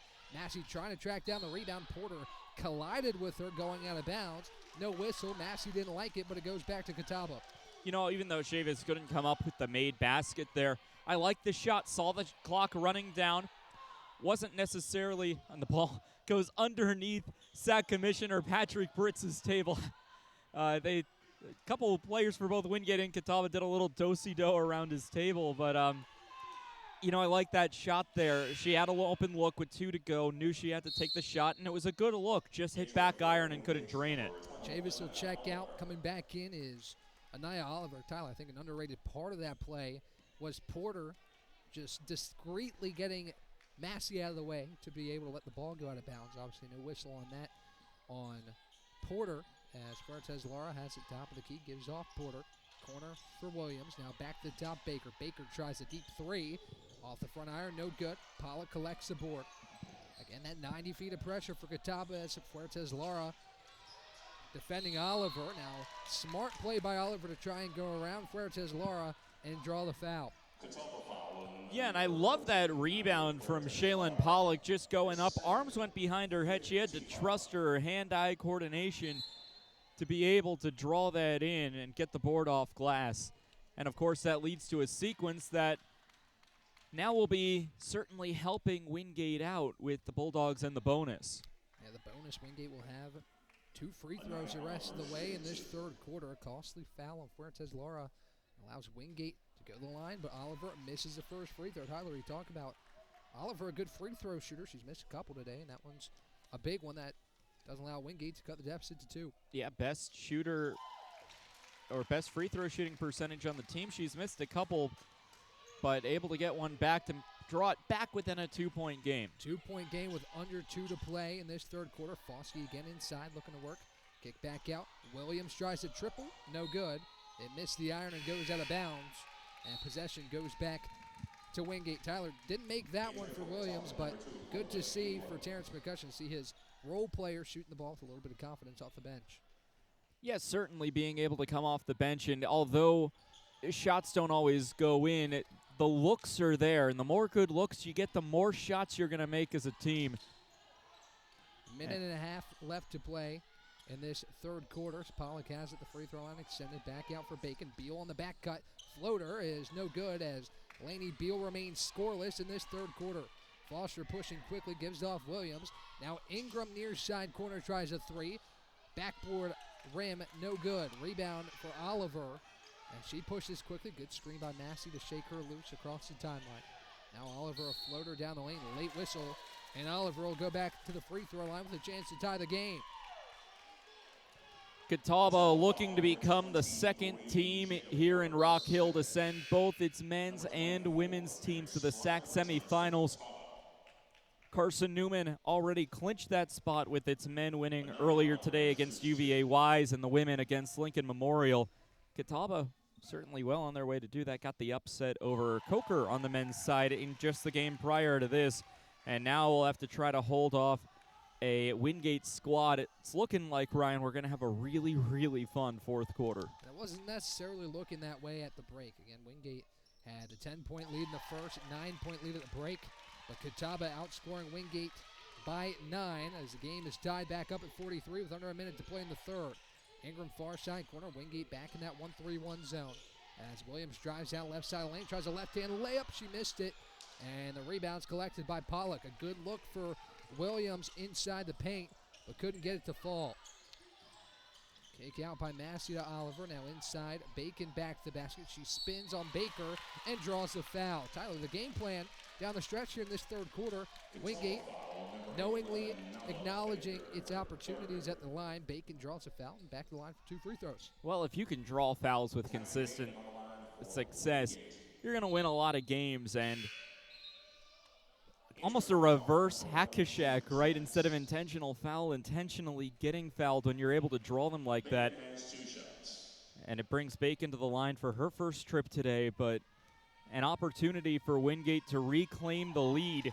Either way, no matter how these free throws go or the remaining 40 seconds, 36 seconds of our third quarter go, Catawba has won this segment of 10 minutes and has brought themselves back in this game. 2-point game after 2 free throws for Bacon. It'll be Bree Hughes to check in, give Massey a breather who heads to the bench. Haven't gotten the quality looks, have Wingate, but getting to the free throw line has allowed the Bulldogs to get back out in front. Top of the key, it's Janice who just checked in, gives off to Williams, playing some extended minutes off the bench. As Porter looks inside for Spry and an offensive foul called on Mary Spry. Player control foul. Won't result in free throws, but Wingate will get a possession with the shot clock turned off with 23.3 seconds to play in the third. Yeah, Ryan, I think the difference, and an underrated one at that, is free throws. 15 points coming from the stripe for the Bulldogs. Beal across the timeline, 15 to play, gives off for Oliver. Clock trickles down towards 10 seconds. Beal has on the far side wing. Kick to the top for Bacon. Handoff back for Beal. Now Hughes. 5 to shoot for Wingate to end this third quarter. Top of the key, it's Oliver. 2 to shoot. She drives on Porter. Layup is no good as the runner doesn't fall. And that's how the third quarter will end. 2-point game at the end of the first, now 2-point game at the end of the third. Tyler Catawba again clawing back into this contest. Yeah, and Janiyah Foskey, 4 of 4 in this third quarter. 8 points in the second half as well. A big reason why the Indians are back in this game. Wingate, the higher seed, leading by 2. We got a fun 10 minutes left to go here at the SAC Women's Basketball Tournament quarterfinals between the Indians and the Bulldogs. NCAA athletes don't just compete, they make history. Representing our nation with pride and excellence, they bring home the hardware. Our college campuses serve as training grounds for the next generation of stars. Catch tomorrow's Olympians and Paralympians on the NCAA Championship stage today. This place has a heartbeat of its own. The vibe that you get when you walk into the student center, you just get a vibe that you're here at home. It's given me opportunities that I never thought I'd have. Everyone here knows everyone. That atmosphere is infectious. The relationships that I've built here have been phenomenal, and I know that they'll last beyond here at Wise. It's a magic little place in the mountains.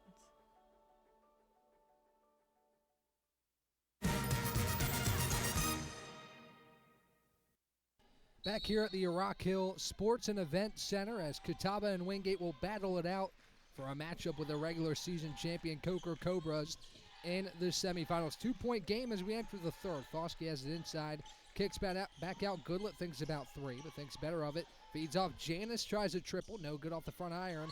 Now a foul on Fuertes Laura as good positioning for Oliver, and she draws the foul. It's the third on Natalie Fuertes Laura. Difficult foul to take there, and now you start to really consider foul trouble. The first player for either side, and I'll have to check that there. Anderson for Wingate, as well as Baker, Lara Fuertes, and Spry, all with 3 fouls on the game today. Kyra Dixon Booker checks in for the first time. Fuertes Lara checks out for the Indians as Wingate has its first possession of the fourth quarter. Looking to build that breathing room back a little bit. Wingate's led for the most part of this game, but it's been Catawba, the aggressors, here in the second half. Oliver has it top of the key, 10 to shoot for Wingate. Gives off for Bacon, now back for Oliver. 5 to shoot, she tries a triple, back iron, no. Foskey skies high for the rebound. Here comes the freshman Goodlet down the far side. In the corner, get back out Janice. Janice bounce pass to Foskey. Good defense by Bacon, tips it away. Foskey able to recollect, she loses it again. And Bacon takes it away. Good defense on Foskey here to start the fourth. Oliver with Janice tightly defending. And Catawba really applying this pressure, especially here in the second half. Anderson with her back to the basket, working on Kyra Dixon Booker in her first action of the day. Anderson has to pick it up. Janice goes to the deck. Oliver a pump fake, floater inside the lane, rattles it home, plus the contact. A big foul on Janiyah Foskey, her third, and an even bigger bucket for Oliver to get to the basket and absorb the contact and spin it home. Yeah, gets Oliver into double digits, only her third shot of the day. She's been able to consistently get to the free throw line, has made 7 attempts, making 5 of them. And for Ann Hancock, that's kind of the player you want to see at the stripe, right, as the leading free throw shooter on this Bulldog team. And one free throw goes. A lot of Oliver's work has been late in the shot clock. As Foskey picks up a costly third foul, Catawba can't really afford to go without their best player down the stretch. As Goodlet has it in the far corner. Gives off to Baker. Baker looking inside for Foskey. The double is there. Foskey loses it, gets it back. as Wingate keeps the double there. Now back out Goodlet, tries a triple. Front iron, no. Rebound collected by Hughes. Wingate starting to create some of its own momentum to start the fourth quarter. Here comes Beal. She's scoreless in the second half, and she turns it over there as she was trying to dish it inside to Anderson. And the pass gets away. Entering for Catawba, number 21, Sydney Gutterman. The idea was there. Anderson was open. Just a little bit too much mustard on that pass from Beal. Good little bring it across the timeline for Catawba. 8 minutes to play here in this fourth quarter. It's a 5-point Wingate lead. Gutterman tries a far side three. Goes off the front rim, no good. Hughes with another rebound to get Wingate possession back. Far side, Beal brings it across. Foster defending, now contact down low. Gutterman picks up the foul, maybe checking in the back of Anderson. Already 3 on Catawba here in this fourth quarter, getting into not necessarily personal foul trouble, but team foul trouble. Just one more foul to give for the Indians, who are starting to let that lead in that close game that they built with a big 22-15 third quarter. It's starting to slip away back into Wingate's favor. That's been Wingate's form of offense in the third, now early here in the fourth, is getting to the free throw line, drawing fouls, and trying to get into that bonus territory. As Oliver has it, top of the key. Again, late in the shot clock, 10 to shoot. Oliver perusing down low, spins on Baker, now has it deflected away, 5 to shoot. She pulls a short corner jumper and gets it to go.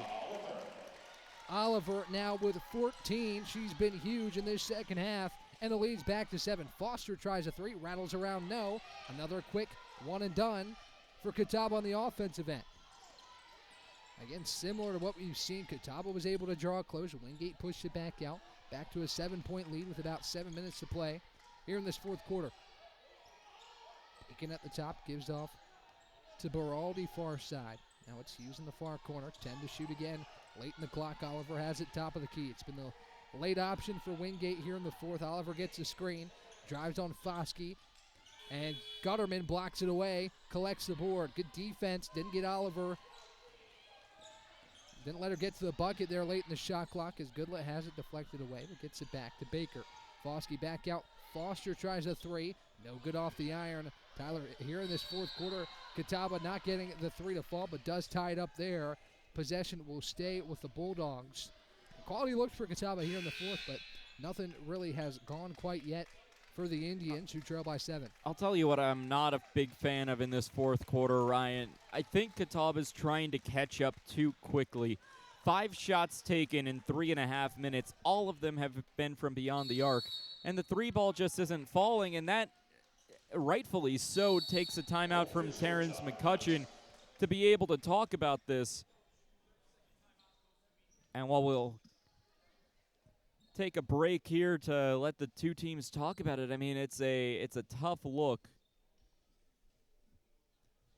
for Catawba that's going 0 for 5. Terrence McCutcheon will talk it over, trying to figure this one out. Looks like that'll send us to our first media timeout here in this fourth quarter, as we'll take a quick break and be back on the other side here on Flow College. That's a timeout on betting. It completely changed the game, and you didn't even notice. Let me break it down for you. Betting ads are applying full court pressure and getting you to play the game. Many of you are falling for it and losing big money. Addiction is happening in some more than others. Now players are getting harassed by bettors. And we all know that's not how the game is won. So it's on us to be good teammates and draw the line to stay ahead of betting consequences.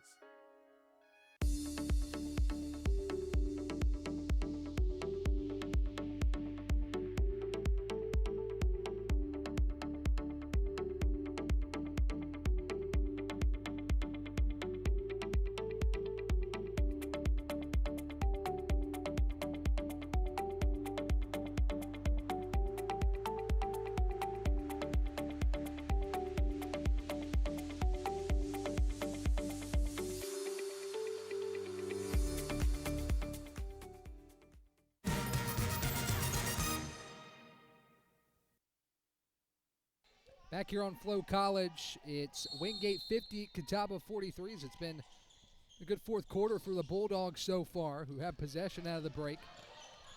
As it's Chavis to control, gives off Beal. Now Beraldi near corner, back out Chavis. Chavis drives to the free throw line, kicks back out for Lainey Beal. 17 in the first half for Beal. She's scoreless here in the second half as Beraldi loses control of it. Gets it back on the far sideline. 10 to shoot. Again for Wingate. Chavis asking for a screen. Anderson gives it to her. Chavis drives inside on Foskey. Good defense by Janiyah Foskey, and she grabs the rebound. Not a bad look for Chavis. Even better stuff from Janiyah Foskey to not pick up her fourth late in this contest. Inside for Foskey. She kicks back out Goodlet. Now inside Spry. Catawba going with a too-big look here midway through the fourth quarter as Goodlet drives in. Puts it up. No good in the charge on Bailey Goodlet. Great defense by Wingate. Pollock takes the charge. And Wingate gets the ball back up 7. Yeah, I'm not really sure what Ann Hancock said to her team at the end of the third quarter, but whatever it did, it's worked wonders. Terrence McCutcheon still looking for answers against this Bulldog attack. Have kept Catawba off the scoreboard here in the fourth period. Beal will inbound for Wingate. The pressure, again, extending 90 feet here late in this ball game. Catawba, good look inside there, but Pollock was there to draw the charge. And Chavis has it in the backcourt. Trying to get it across on Janice. The double is there. Goodlet comes over now. Chavis takes it up the floor, gives off Anderson. Foskey draws a foul as Anderson goes up. That's Janiyah Foskey's fourth. And it will send Anderson the free throw line. A little bit out of position there for Foskey. She's beat to the basket by Anderson. Just a little bit too aggressive on the contest. Well, the bigger story there, Foskey's got 4 in major foul trouble with 5.5 to go. Again, it's a fourth quarter in which if you're gunning to win this ball game, it's going to be tough to take out your stars. The first free throw for Anderson goes down, and it's back to an 8-point lead. Wingate has done a really nice job weathering the storm and bringing this lead back out to 8. Hasn't been the best shooting day for either side. As the second free throw for Anderson falls. Now 2 subs coming in for Catawba. Foskey will get a blow as Janice and Foskey head to the bench. Porter and Spry check back in for Catawba. We'll see how Catawba fares without Foskey in the contest with 5:30 to play and a moving clock in the fourth quarter. Goodlet controls, gives off Baker top of the key. Baker the corner for Porter. Back out Goodlet. Goodlet skips it all the way across the floor for Fuertes Lara. Now a kick back out Goodlet, another triple. This one is no good. Rebound tipped around. Battled for it. It goes back out to Bailey Goodlet. 20 back on the shot clock for Catawba. Inside for Spry. Layup is good. Good possession there for Catawba, creating a second chance opportunity and getting back to the bread and butter. Getting it inside to Spry, and a layup falls. Yeah, Catawba fighting for their season outside of the Southeast Regional rankings. A loss for Wingate here as well may push them outside of the field, ranked 8th heading into this tournament. Unsure what a loss to Catawba here would do if the Indians come back. Fuertes Lara picks up the foul there, her fourth, on an over-aggressive play. And now Wingate back in the bonus for the last 4 minutes and 44 seconds. We talked about it, Tyler. It's what Wingate was aiming to do in the third, and they do so even earlier here in the fourth. Yeah, I mean, if you're able to do it consistently, why not, right? Get a few players for your opponents in foul trouble. You get chances for literally free throws in the name, and you take a look at just the free throw numbers. It's absolutely insane for Catawba right now. 19 free throw attempts, have made 21 with a chance for 20 points to come off free throws. Don't get it there, but you cancel out the free throws. 19 points are taken off the board for the Bulldogs. Baker has in the far corner, drives down the lane, left-hand scoop shot, rattles home, and a big shot for Nala Baker to bring the deficit back to 6. Catawba has hit 6 threes, but a lot of success has come inside the paint as Oliver's trapped. Breaks it again, gives off to Pollock. Pollock driving down the right side. She'll wisely pull it back out, gives it off to Oliver. 6-point game with just over 4 minutes to play in the SAC quarterfinal matchup between Wingate and Catawba. Winner plays a regular season champion Coker. That's passed inside to Pollock. Spry rips it away, and it's going the other direction. Great help by Spry, not committing a foul as Baker pulls up for a mid-range J, rattles it home. 4 straight points for Nala Baker, and it's a 4-point game. Oliver picks it up in the backcourt, tries to feed it up to Pollock. Pollock leaps over the scorer's table, can't keep it in play, and it's Wingate basketball. Catawba basketball with 3:50 to play. Oh, look out. Catawba is on a run. When Catawba's hot, nobody is safe. Wingate. Now, you mentioned it earlier, Ryan, trying to weather the storm of a hot Catawba Indians squad. 4-point game, 3:45 to play. Spry has it at the free throw line. Kick back out Baker, who has the last four. Now she tries to give off for Spry. It's taken away by Oliver. Oliver pulls it back, slows down the pace of play for Wingate with 3.5 to play in the fourth quarter. So far, so good for Catawba without Janiah Foskey on the floor. A chance here for Wingate to push the lead out. Again, Oliver gets a screen at the top with 10 to shoot. She pulls it back out. They're looking inside for Anderson. Fuertes Laura corrals the steal. An errant pass from Oliver as Fuertes Laura kicks it near side Baker. Now near side corner for Porter. Pulled back out by Baker. 21 to shoot for the Indians. Head of the key, now in for Spry. Spry, left-hand layup is good. It's a 2-point game again, 53-51 with just under 3 minutes to play. Every time it seems like Wingate's pulling away, Catawba's been right there. Chavis gives it off to Beal. Beal down the lane, left-hand floater, rattles home. What a time for your first points in the second half for Lainey Beal, and she makes it a 4-point game. Baker has it at the top, gives off to Goodlet on the near side wing. Now back inside for Spry. Spry's played well in the absence of Foskey. Left-hand leaner, no good. Rebound tipped around, corralled by Bacon. And Wingate's possession with 2:20 to play. Chavis glancing down the far side, looking inside for Anderson. Gives it off to her, back to the basket, now faces up. 18 to shoot for Wingate. Just over 2 to play in the fourth quarter. Anderson backing down Spry, tries a push shot, no good, but she's fouled. Anderson back to the free throw line. She has 6 points. All 6 points have come from the line this evening. And Wingate has a chance to drive this ball game to over a 4-point game, and I think this is the right call here. Foskey comes in, 3 players in foul trouble. Spry has 4, Lara Fuertes has 4, Foskey has 4, and 2 of the 3 that have 4 fouls are on the floor for Catawba. You need your best out there to win a final 2 minutes against a really good Wingate squad. Anderson's first free throw rattles around and just rolls off the front side of the iron. And she'll get ready for the second. And Tyler, this is really Catawba's last surge. You have to hope that Foskey doesn't pick up that fifth and can give Catawba good minutes with 2:03 to play. As Anderson's second free throw is true. 56-51, 2:03 to play. As Catawba looks for one last surge and maybe to get the last laugh here at the Rock Hill Sports and Events Center. Goodlet has it at the top. She'll give off to Nala Baker. Baker inside Foskey. Foskey is blocked by Anderson, but she got her on the body, and Janiah Foskey will head to the free throw line. Tight call there. Tyler looked from here. Might have been all ball, but Anderson picks up the call and will send Foskey to the line. That's her 4th foul. Big trip to the line here for the Indians. Only 6 free throw attempts on the day. I mean, I want you to think about this right now. Heading into this free throw appearance, 20 points for Wingate. Wipe that off the board. Catawba's allowed 36 from the field. Take away 5 free throws for Wingate, now 6.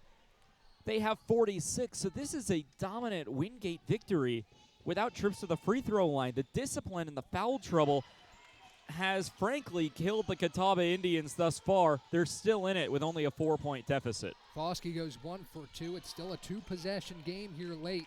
Big miss on that second one at the hand of Foskey. She has 9 here in the second half as Beal hands off. Tries to hand off right side. Keeps it herself. 12 to shoot. It's been all Lainey Beal this possession. She gives off to Oliver. Oliver, top of the key. Driving on Baker. Gives off Anderson. She missed a layup. Rebound tipped around Chavis with a huge second chance rebound. And 20 seconds back on the shot clock. 56-52, minute and 15 seconds left to play as Beal has on the far side. Under 10 to shoot, drives on Porter. Now hands off Bacon. Bacon with 5. Porter knocks it away. Here comes Fuertes Laura. Gives off to Porter, who's driving. Oliver tips it away. Fuertes Laura tries, and she's fouled. I love that possession there from Wingate. Even though it ended in a turnover from Bacon, they melt 30 seconds off the clock, right on when time is at a premium for Catawba. Able to take 30 seconds off, but a big foul on the other end now sends Fuertes Lara, who's only shot 12 free throws on the year entering today's game, made half of them a trip to the free throw line to try to make this at the very least a one-possession game with a 1-for-2 trip. Yeah, Fuertes Lara at the line. She can make it a 2 or 3 point game with a 1 or a 2 free throw trip to the line. She'll put up the first. It's good. One possession game with under a minute to play. And it's been a very similar format, really. Each quarter has been pretty similar to the other as Fuertes Lara puts up number 2. It's good. 2-point game, about 59 seconds left to play as Terrence McCutcheon is going to burn a timeout. The way he's signaling, it's going to be a 30. So we'll keep it right here. Catawba and Wingate battling it out with a trip to the SAC semifinals on the line. Tyler Coker awaits the regular season champion Coker Cobras. And these two teams fighting for positioning in the postseason tournament. This is a big game for the two to try and see who can improve the resume with their last win. And with a quality matchup awaiting, it's a win that you want to get. As you look at some of the stats, not the best shooting day for either side, but it's been a really competitive game between these Yeah, Catawba trying to get into that field of 8. They were outside the top 10 rankings that the NCAA released for the Southeast region. Wingate sitting at number 8, looking for a resume booster itself. But a really tall task ahead. You don't want to look too far in advance. Start to look towards the regional tournament. The top-seeded and regular season champion Coker Cobras await the winner of this contest. And you know who's watching with watchful eyes is Melissa DeVore, head coach of the Cobras, in attendance today, scouting out to see some of the flaws and certainly have been able to pick apart a couple of flaws based on just how long some of the runs from both of these teams have lasted. Catawba's runs certainly expose a weakness in Wingate, and Wingate's runs have exposed flaws in Catawba. So a really valuable game to watch here for Melissa DeVore and the Cobras. Tyler, it's been a great day here at the Rock Hill Sports and Event Center. To recap, Carson-Newman starts the day just with an offensive barrage. She's almost 70% from the field to win that one, 104-95 against a pesky UVA Wise team. And then we continued throughout the day. Coker battled it out with Catawba with the 6-over-3 upset there. And guess what? We got another game left to play. That was a 5-4 upset, nonetheless. But we got another game to play. We got Anderson and Mars Hill awaiting on the women's side to wrap up the day here at the Rock Hill Sports and Event Center. But we still got about 59 seconds left in this one. It's Oliver on the far side. The handoff to Beal at the top. Big possession for Wingate, looking to create the last little bit of room that they need. Beraldi loses it for a moment. Gives off to Oliver. 19 to shoot for Wingate. 45 seconds and a moving clock here in this fourth quarter. Oliver, who's been great on ball here in this quarter, pulls it back out with 10. Hands off for Beal. Beal driving the free throw line on Porter. Left hand layup is good. Lainey Beal with 21 points. Hasn't been that active here in the second half, but the 4 points she has had have been huge for Wingate. Timeout here called by McCutcheon and Catawba. Good timeout here a timeout used to be able to just reset. Talk about it. Catawba's down to 1 timeout left. Almost need to work quickly as a necessity. No more fouls to give for Catawba. Wingate is in the bonus, so a single foul against the Bulldogs will send Wingate to the line. But even then, I don't know if that's the greatest idea. The Bulldogs shooting 83% from the charity stripe today. For Catawba, it's almost one possession at a time right now. Go down the floor, make sure you're able to at least make a basket and get this back to a one-score game. That timeout from McCutcheon advances the ball into the front court with a full 30-second shot clock. Career high for Lainey Beal, besting her 20-point performance against Limestone on December 14th. And she does so on arguably the biggest shot of her day. Despite hitting 5 first-half threes, she's had a quiet second half, but comes up big for Wingate with 32.9 left to play, a 4-point game. Catawba needs something and needs something quick. Baker has it top of the key, gives off Porter. Porter back to Baker, almost stolen away. Baker tries a 3, no good, back iron. Foskey with a board, she's fouled. Not on the shot, I believe, so I think it'll just be on the floor. Not a terrible foul if you're Wingate, as Catawba keeps possession, but not any shots at the line. So 21.7 to play. Beraldi was beaten. She just pulled the jersey of Foskey, which was probably a wise play for her, as Goodlet looks for the inbound. Up to the top for Fuertes Lara. Under 20 to play. Catawba needs to get something going quick. 15 to shoot. Baker has it top of the key, gives it to Foskey. Foskey free throw line jumper, rattles home. 2-point game, 11 seconds to play, and Ann Hancock's going to burn a timeout. Big shot for Foskey there. She has 17. Timeout to advance the ball into the front court for Ann Hancock, maybe trying to get a catch-and-shoot three. You know Catawba's going to go for the foul here, so why not get a shooting foul, get 3 shots, potentially put this one out of reach and have 2 chances to do that. Either way, a foul and 2 made free throws would make this a 2-possession game for Catawba. What I'm really interested right now is what Terrence McCutcheon is talking about with his team. You know you have to foul, you know you have to get the ball back. The question I would have if I'm Terrence McCutcheon on the Catawba bench is, why is Hancock advancing the ball into the front court, trying to get into that offensive zone instead of expecting a foul in the backcourt with a traditional throw-in from the baseline? You'd almost think she might be just calling the timeout to get her team reset here and maybe explain the situation which Catawba's going to try and trap. Beraldi has it, no opportunity for a trap as Goodlet fouls Beraldi, and Anna Beraldi will head to the line for the first time. She hasn't been to the line yet tonight, but she's an 86% free throw shooter. So one of the better options on the team to have at the free throw line in a big spot. 8.8 to play. Beraldi puts up the first. It's good. One more would essentially put this one out of reach. And that was the design all along, right? Beraldi only missing 8 free throws all year on now 60 free throw attempts, and it's back to a 4-point game. Cool, calm, and collected for Anna Beraldi. She knocks down 2. And it's a 4-point game with under 9 seconds to play. 2 huge free throws for Anna Beraldi and Tyler. One of the big points of emphasis in this ball game. Only 10 free throws for Catawba. 26 on the other hand for Wingate. In the bonus for the last little stretch of that third quarter, and in the bonus with just under 5 to play here in the fourth. How do you think Wingate and Hancock has made that such a big part of the game today? Yeah, I mean, Wingate has been able to get to the line. I think a big part of this is we take a look at our stats today. Catawba to winning the turnover battle. Both teams able to get second chance points and points off turnovers.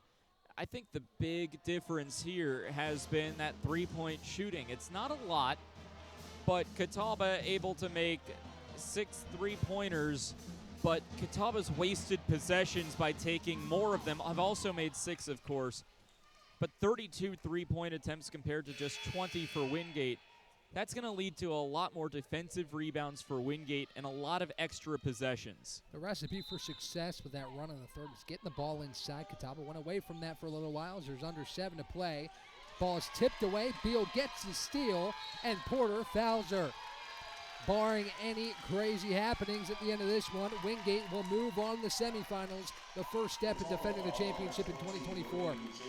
Yeah, would have a 5 o'clock matchup in the 1-4 Coker and Wingate. Catawba not out of it yet. We've seen crazier things happen, and certainly a chance for something crazy to happen. First free throw, no good by Beal, but you got to acknowledge her ability to stuff the stat sheet this evening. 21 points, 7 rebounds, 2 assists now, 3 steals. She had 2 steals as she knocks down the free throw. And no more timeouts for Terrence McCutcheon. No timeouts, 2.5 seconds. Beal gets a round of applause from the Wingate faithful. Goodlet collects at half court, gives off Fuertes Lara. She won't even get a shot off. And Wingate advances to the South Atlantic Conference semifinals with a matchup against Coker awaiting tomorrow. Yeah, just one more spot to find out in our men's and women's brackets in the semifinals. Wingate well on the road to defending that South Atlantic Conference Tournament Championship from a year ago. Ann Hancock knows what it takes to win. Lainey Beal, a career-high 22. Stuff in the stat sheet, nearly doubling her 3-point total on the season. She had 7 entering the gym today and leaves with 12. It was a 17-point first half for Beal. Quiet start to the second half. Quiet for most of that second half. Big shot late to make it a multi-possession game late, and she just continues to impress this year. As you see the Wingate faithful celebrating with Lainey Beal. Just a great game overall, Tyler. A little bit of a slugfest. Had a little bit of everything. Had some good three-point shooting. Janiyah Fossey got off to a good start in the second half, and Wingate able to prevail. So Andrew Rogers about to catch up with Wingate head coach Ann Hancock as her team books a spot in the SAC semifinals. Andrew, take it away. Thanks, Ryan, here with head coach Ann Hancock. Coach, we talked at halftime about Lainey Beal. We'll talk about her again because she pretty much closes this thing out. A key layup down the stretch and then a steal that pretty much finishes this one off. Can you describe how important she was in this game but all season long for your team? Yeah, as the kids say, that she's a dog. Or she was a dog today for sure. She came out and she played like she didn't want this to be our last game of the season. So super happy for her. The way she played, and then Anaya Oliver, she's so important to us. But a true team effort. Shay Pollock came in and gave us some big minutes today, so just happy for them that we get 40 more minutes. Certainly, you mentioned Anaya Oliver, several other players made big impacts. How important was it for her to get going offensively, but also to see some of the role players off your bench make some big plays for you? Oh, it's crucial. If we can get some production from the bench, that means a lot for us. And Catawba's a great team, and they give us a lot of trouble the way they press and play up-tempo. But I thought we did a good job of settling down and getting it past their press when we had some big possessions. All right, same time tomorrow, but you get the regular season champions, a nationally ranked Coker squad that's having a historic season, but you beat them by one at the end of the regular season. Two close matchups. You split in the regular season. What's it take to get ready for a good Cobras squad tomorrow night? Well, we probably will need to rest, but then we're going to have to figure out something for Tillman for them because, I mean, the night that she had last night was amazing. She's playing really well, and they're hard to stop. So we'll rest and be ready to give it a go tomorrow. All right, Coach, congratulations. We'll talk to you tomorrow. Thank you. That's head coach Ann Hancock. Guys, back up to you. Thank you, Andrew, as Wingate books a spot in the SAC semifinals to take on the top-seeded Coker Cobras tomorrow at 5 p.m. What a slate we've had today. Getting ready to do the same again tomorrow. Before that, we've got one more today to book the final spot in the SAC semifinals on both sides, the men and the women. Tyler, it's a 3-6 matchup between Anderson and Mars Hill. Before telling me what you expect in that matchup, last thoughts today between Wingate and Catawba. Yeah, I think Ann Hancock summed it up a little bit perfectly. The Dogs moving on with a dog. Lainey Beal, that career high. I mean, it's just incredible.